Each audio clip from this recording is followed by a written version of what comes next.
It's Thursday, September 17th, and this is now on HNN. Our students remain at the center of every decision we are making throughout this pandemic. The Department of Education announces that distance learning will likely continue through the beginning of the second quarter. This as the state prepares to welcome back visitors without quarantine next month. Hawaiian Airlines says it's changing its plans for layoffs. Details ahead, plus. Hundreds of thousands are without power this morning amid widespread flooding. I'm Nancy Chen on the Florida Panhandle with the destruction of Sally. And a local COVID-19 survivor opens up about her battle with the virus. What she wants the public to know coming up on This Is Now.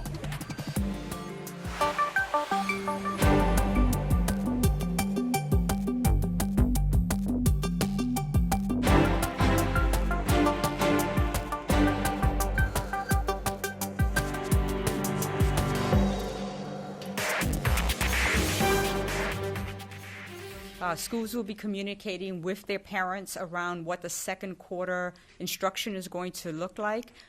We will be transitioning slowly back to a blended learning model over the second quarter. We will not be returning to full in-person instruction until after the winter break, and that will depend on continued guidance and what the metrics show about the positivity rates in Hawaii. We are announcing a set of guidelines developed by the State Department of Health that school leaders can use to address reopening safely. The guidance and metrics are for all schools, not just public schools. More specifics on the thresholds. So at present we have ranges of 0 to 5 cases in the last 14-day period by island as the threshold for in-person. 5 to 15 for in-person for elementary and blended learning for secondary. 15 to 25 for blended elementary and blended secondary learning, 25 to 35 for blended elementary and learn from home for secondary, and 35 and above for learn from home for all. Kishimoto says DOE cannot use a statewide approach for reopening schools because of the variation in case counts in different communities. She says reopening planning and decision-making will be done at the complex area level in partnership with school principals. Meanwhile, the state's PreTravel testing program will officially begin on October 15th. Our Casey Lund is at the Honolulu International Airport with more on how the program is going to work. This long-awaited program would allow trans-Pacific travelers to take a COVID-19 test 72 hours prior to their arrival in Hawaii. If they get a negative test result, they don't have to face that mandatory 14-day quarantine. Governor David Ige made the announcement yesterday saying reopening the doors to trans-Pacific travelers is critical to getting tourism-dependent businesses reopened and people back to work. And at least for now, there will be no tests available at airports. But key details have to still be worked out, including the specifics on how the state would confirm that a negative test is valid and taken within the required window. The governor released this chart showing how it would work. Again, a negative test within 72 hours of arriving means no restrictions, no quarantine.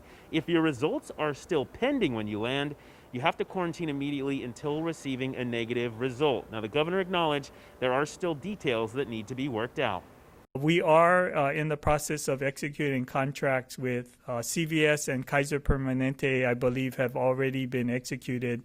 There are other partners that we're working with, and part of the agreement is really to assure that they will conduct the test for those who are interested in traveling to Hawaii, and I think more importantly, commit to returning a result within the 3 days. I haven't heard a lot from travelers that have had to quarantine here in the state of Hawaii. Just this morning in the American Airlines terminal, we met Linda Amberson, who came to Hawaii from Portland. She said it was her dream to spend her birthday here, but she didn't know that she had to quarantine. She claims that Delta never told the passengers aboard her flight. So when she got here and was told she had to stay in her hotel, she only lasted 3 days before deciding to head back to the mainland. It's gone on long enough. It's too far. And even in Oregon, we're on phase 2. We can at least go to a bar and go outside and go to the beach. Nobody's quarantined in New York or Florida. Nobody's like this. No state that I've gone to since I left Portland. Florida, Vegas, and here. Well, this is the worst one.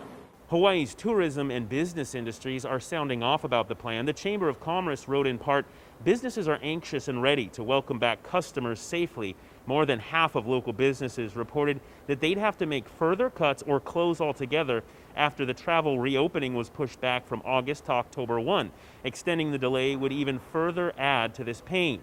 We can't continue to operate a policy of shifting the goalpost. October 15th must be the date that sticks. The Hawaii Tourism Authority said, quote, the governor's announcement aligns well with the fact that Hawaii's visitor industry has established protocols to ensure the safety of our residents and workforce while also welcoming back pre-tested guests safely. The one thing we didn't hear a lot about from the governor is the inter-island travel quarantine. That is set to still remain in effect through October 15th. Reporting at the Daniel K. Inouye International Airport, I'm Casey Lund for This Is Now. With Hawaii restarting tourism next month, we wanted to see how other states are dealing with their COVID outbreaks. NPR made this map showing the places that have the most daily cases. 3 states, North Dakota, South Dakota, and Arkansas, are in the red category. That means they have 25 or more daily new cases per 100,000 people, indicating that there is unchecked community spread.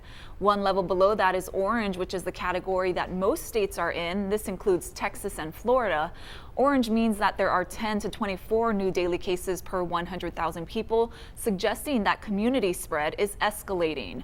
Then there is yellow, which includes Hawaii, parts of the West Coast, and the Northeast.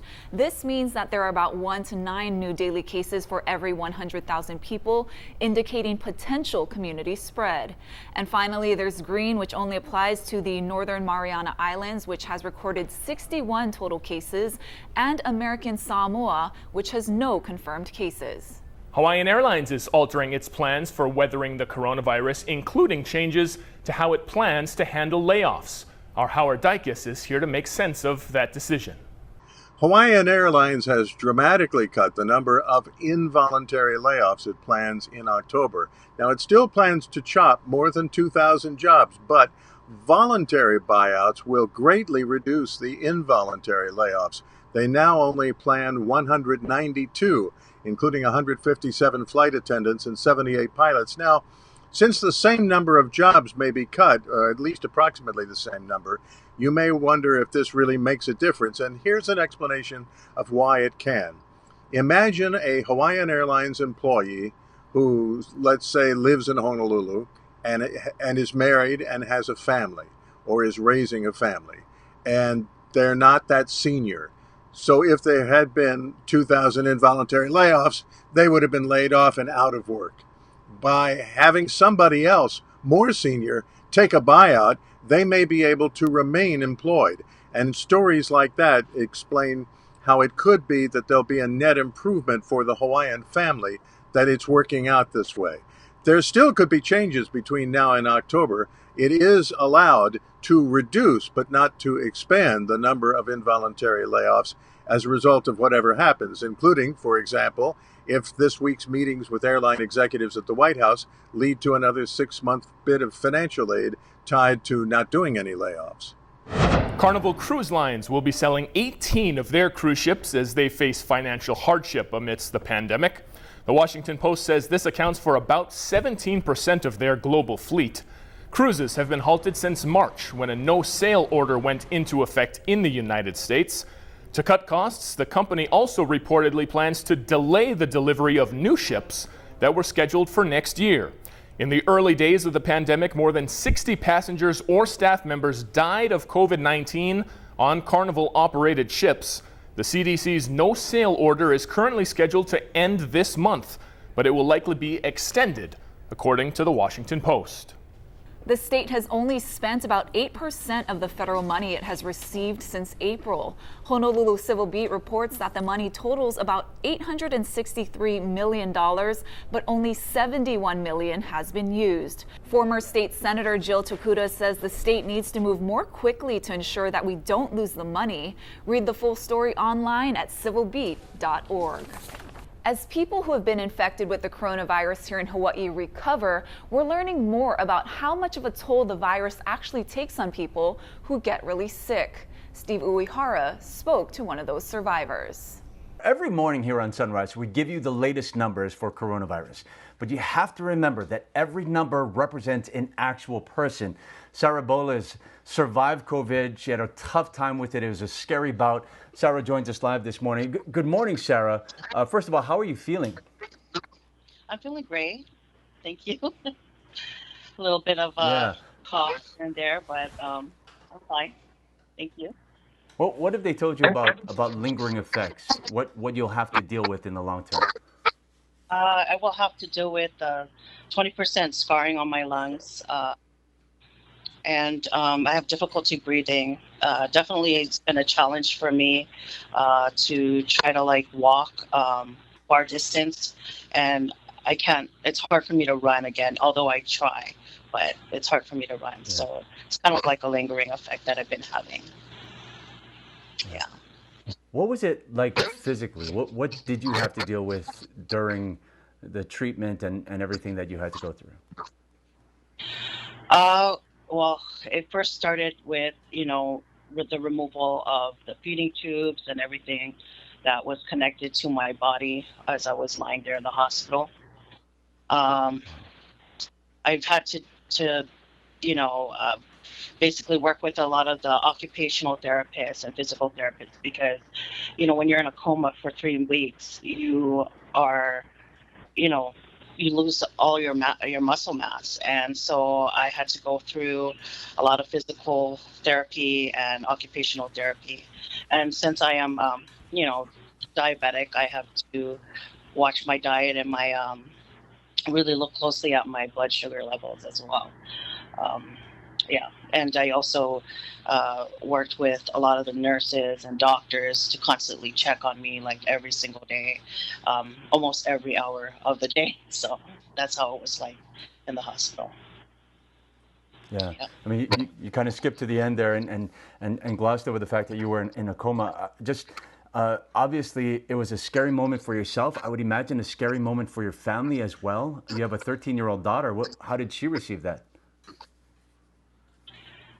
It was really tough for my daughter, Amaya, to know that, she had a hard time in school to, focusing in school because during at that time, it's the beginning of the pandemic and she was still going to school. So, it was really tough for her to not have me there with her to help her. And so, the school was well aware of what was going on with me.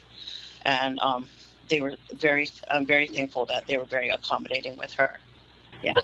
Sarah, I got one more question. Considering everything that you've gone through, the pain and the stress of everything, you still watch on the news and you hear people saying why do I have to wear this mask? Why do we have these restrictions? Some people don't even believe in the actual effects of coronavirus. How does that make you feel? And what would your message be to them? I just, my message to them is you are in my prayers. Everyone is in my prayers right now. It's really tough, and I know that there's a lot of things that are going on in the media, with everything. But all I want to say to them is, put your political views aside, put everything, your beliefs and everything aside. Think about your family. Think about your loved ones. Think about the kapunas, your keikis, everyone out there that could possibly be infected. I know that you have not gone through what I have gone through, but you don't want to be in the same shoes that I was in as I sat there in the hospital wishing to be with my family. And I tell this to everyone, I much rather be in a lockdown with my family than be locked away and isolated from them for months on end. Attorney General William Barr is sharply criticizing pandemic-related restrictions, comparing them to slavery. Putting a national lockdown, stay-at-home orders is like house arrest. It's other than slavery, which was a different kind of restraint, this is the greatest intrusion on civil liberties in American history. Barr spoke at Michigan's Hillsdale College yesterday. He also discussed his controversial decisions to intervene in investigations handled by career prosecutors like the Roger Stone case. Barr says he has every right to intervene because the Attorney General is ultimately accountable for every decision at the DOJ. President Trump called the director of the CDC after a congressional hearing on Wednesday. The president apparently had issues with the way Dr. Robert Redfield spoke about masks and a potential coronavirus vaccine.